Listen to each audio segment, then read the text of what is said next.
Работа в том, чтобы сохранить культуру, нашу культуру, которая была потеряна.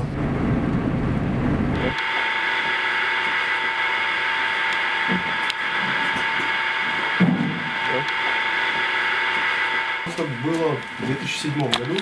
Работали сезон там в России. Я увидел там ракушняк. Облицовка дома из ракушника. Мой стереотип как-то сработал, что это с Крыма возили камень. Но мне объяснили, что это ракушняк, действительно, но с Каспийской стороны, Каспийское море. Эта идея запала мне в голову. Я работал, мой братишка родной работал, и его друг Арсен. То, что мы за сезон заработали, вложились в это. После сезона уже зиму мы где-то отрабатывали, как бы. Станки варили, там что-то сами придумывали, собирали, кулибничали. Ну и начали делать, пробовать это все.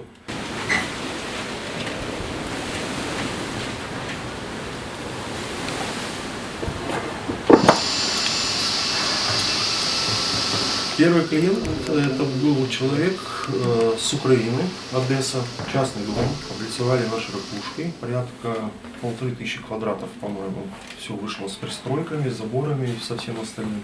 Очень такой интересный получился проект тоже. Последующие уже были другие города, это Днепропетровск, Харьков и основной Киев. В последнее время мы уже с Киева практически не вылазили, была облицовка этажных домов.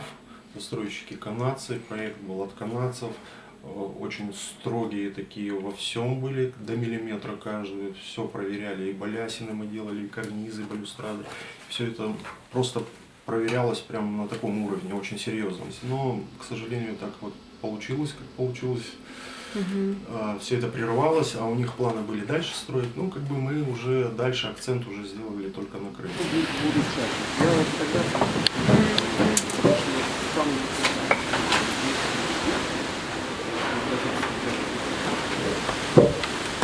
То есть, когда люди уже увидели работы в реальности, стали доверчиво относиться к ракушнику, да, самому как к материалу.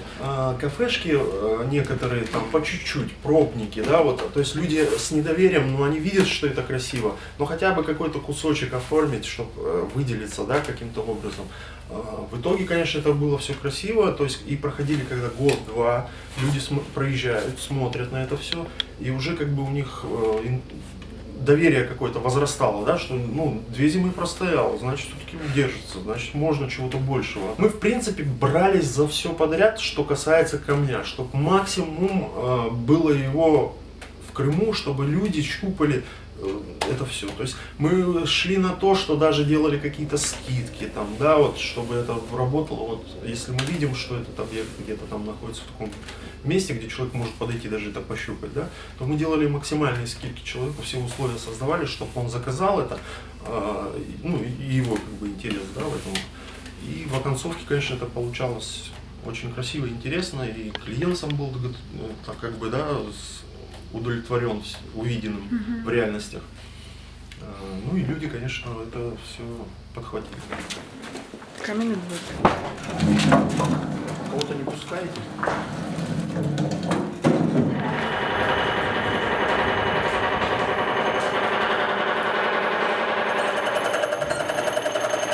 То есть мы учились на практике, у нас не было никакой теории.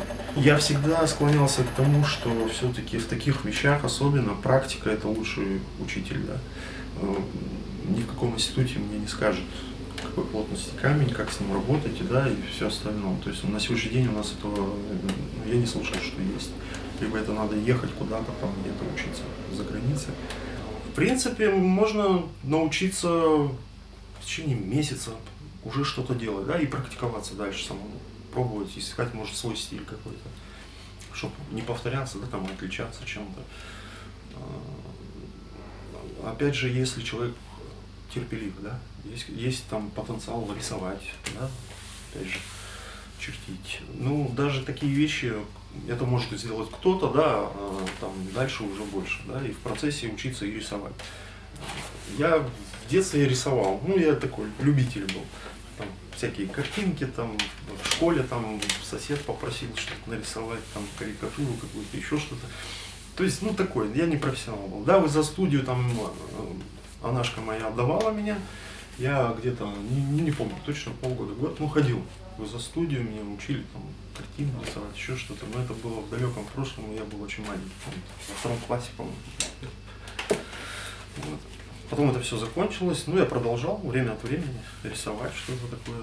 У меня есть Арсен, мой ученик, ну, мы начинали вместе, это один из братьев Таштан, так скажем, и он втянулся, это очень быстро, да.